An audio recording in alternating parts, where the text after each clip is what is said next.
Hello and thank you for watching another edition of ARFCOM News. My name's Andrew and I'll be your server. Today's specials are reefer, video games, and Legos. But first, a word from our sponsor, TNVC. If you like seeing stuff more than not seeing stuff, take a look at our sponsor, TNVC.com, your source for quality night vision gear to make you the bump in the night. Let's get this party started with an update on the Albuquerque shooting we covered a few weeks ago. Stephen Ray Baca has been charged with aggravated assault for shooting Scott Williams at a protest about a statue. The county DA says that Baca initiated the incident by attacking those two women. Baca's attorney will probably try to argue that the shooting is a separate incident because Baca tried to flee after starting the fight. That's not going to be an easy argument for either side. Baca did try to break contact, but does that relieve him of his guilt for starting the conflict in the first place? It obviously removes any justification for people defending the girls he attacked, but it doesn't mean Baca is suddenly innocent either. It's just as sticky as it was when we first talked about this. I still think Baca was wrong for letting his temper get out of control, was stupid for pushing himself into an armed and hostile crowd, and was a Melvin Supreme for shoving girls around. Legality aside, Baca was wrong, and the people who chased him were wrong, and the people who tried to destroy the statue were wrong, and the police were wrong for neglecting to be present. In uniform, anyway. And the mayor was wrong for ordering them not to be there, and the police were wrong again for bungling the investigation. About the only people who weren't wrong in my book are the New Mexico Civil Guard, but they're being sued by the state for causing the whole thing. The state is arguing their presence heightened tensions and allowed Baca to feel like he could get away with using violence in the first place. This smells worse than the bottom of a litter box. If the city had done its job, the militia wouldn't have had to do anything at all. And it's just wrong for the state to use the nearly infinite well of taxpayer funds to bully those same taxpayers in court. Maybe someone can set up a legal defense fund? One last thing before we move on to the next story, though. I need to know what this is around this guy's neck. Is it a blinged out toilet paper roll? A baked potato for tactical snacking? Tac snack? I must know. He also looks like he would be a blast to hang out with. My man is rocking a vintage frag vest from the 80s and a commie chest rig, along with an AK that looks like it's seen more range time than Jerry Michalek. This guy slots. I want to be like him when I grow up. Y'all remember FPS Russia? I think his shenanigans were really the peak of GunTube. He's probably best known for trying to kill himself with a truck door and getting arrested for weed.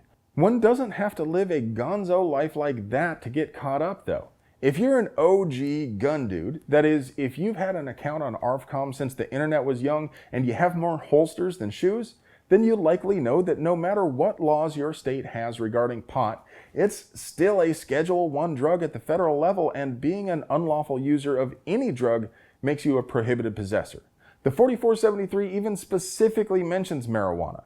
So far as I know, Fed boys haven't been making an issue of it, but hypothetically they could arrest anyone who has a gun and a medical marijuana card. Now, I know none of y'all would participate in the devil's lettuce any more than you would drill that third hole or Google that Yankee Boogle, but I'm concerned that some of these new gun owners, who only recently became aware of the importance of the right to bear arms, might use that jazz cabbage to treat a medical condition. Those folks might not even know that they're breaking the law if they decide to start carrying a gun.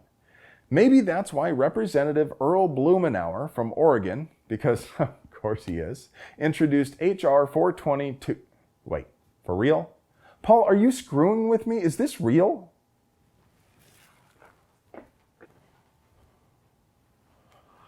Yep, just checked. That's the actual bill number. I don't know how bill numbers are assigned, but Old Earl is an absolute legend for that on its own.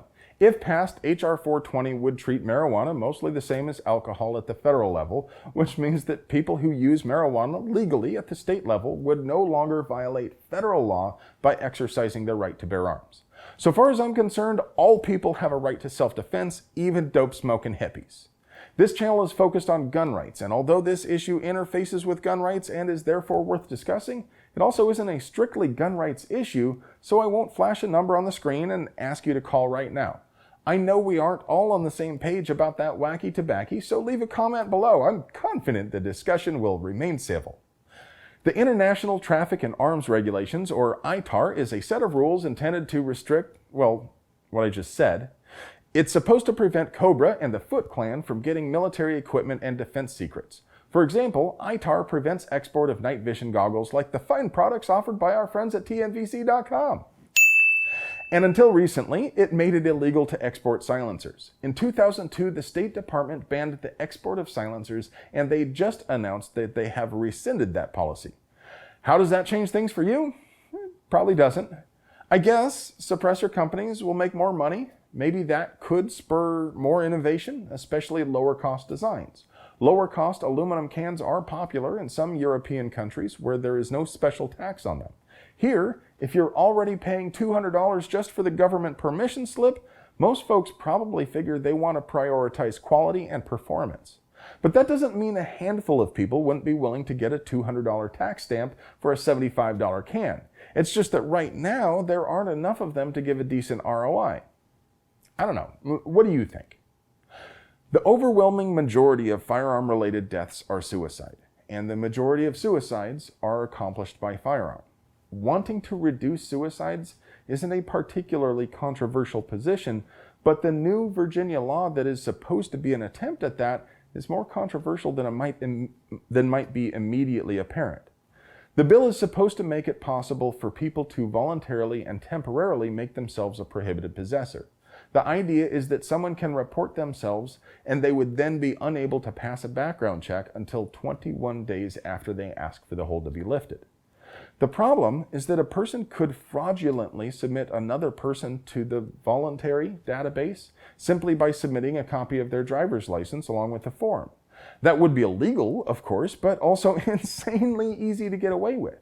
It is so easy to weaponize that it's hard to believe it's an accident. Washington has had a similar law for 2 years now, and about a dozen people have used it, so it isn't likely to have a huge impact either way. I'd like to see some safeguards implemented to confirm a request is legitimate, and maybe state agencies can do that without any further legislation. I think they have a duty to perform some due diligence to ensure legitimate requests regardless of the wording of the statute. If you or someone you know is experiencing suicidal thoughts, I want you to know that you don't have to fight this demon alone, first and foremost. What you're going through isn't shameful and it doesn't make you weak, but suicide is a permanent solution to a temporary problem. And if you want someone to hold your guns for a little while, get in touch with holdmyguns.org and they'll arrange for a licensed dealer to store your guns.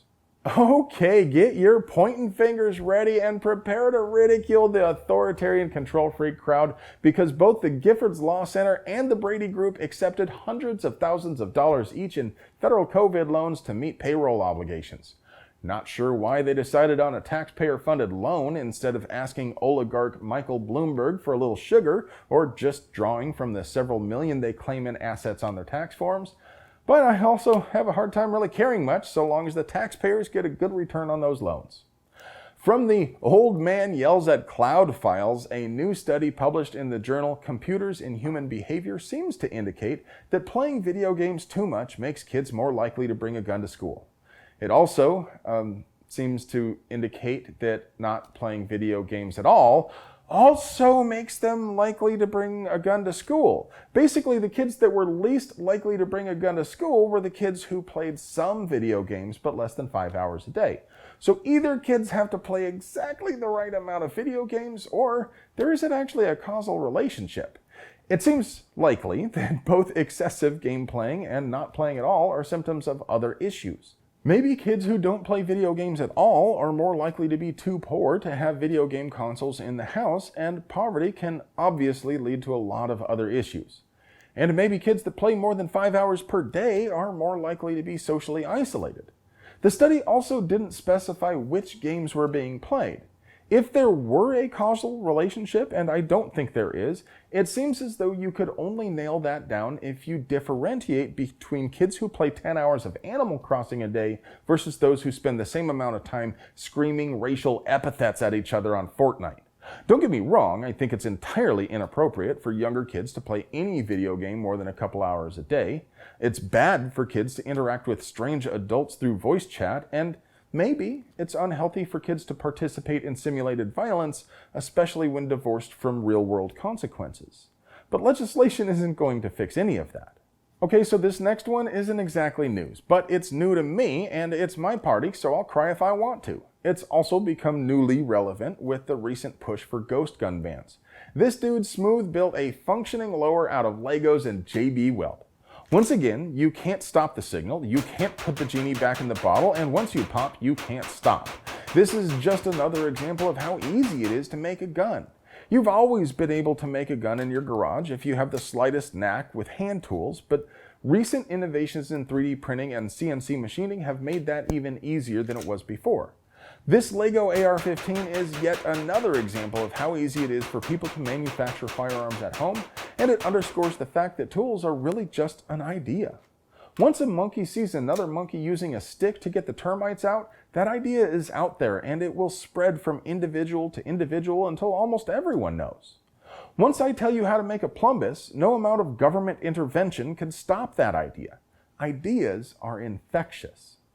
Well, folks, that's all I've got for the day. If you think I've earned it, please smash that like button, and remember that YouTube suppresses anything spicier than mayonnaise. So go ahead and subscribe and click the bell to be notified. But if you want to be sure you never miss an episode, remember to check our channel every Friday morning. If you like what we do and want to help us keep doing it, please take a moment to visit TNVC.com for all the gear you need to make you the bump in the night. And as an extra special thank you to the stubborn SOBs who made it all the way to the end of this here video, the first 5 people to comment, "In my day, television was called books," in the YouTube comments will get 3 free Special Edition Shot 2020 stickers. I love you.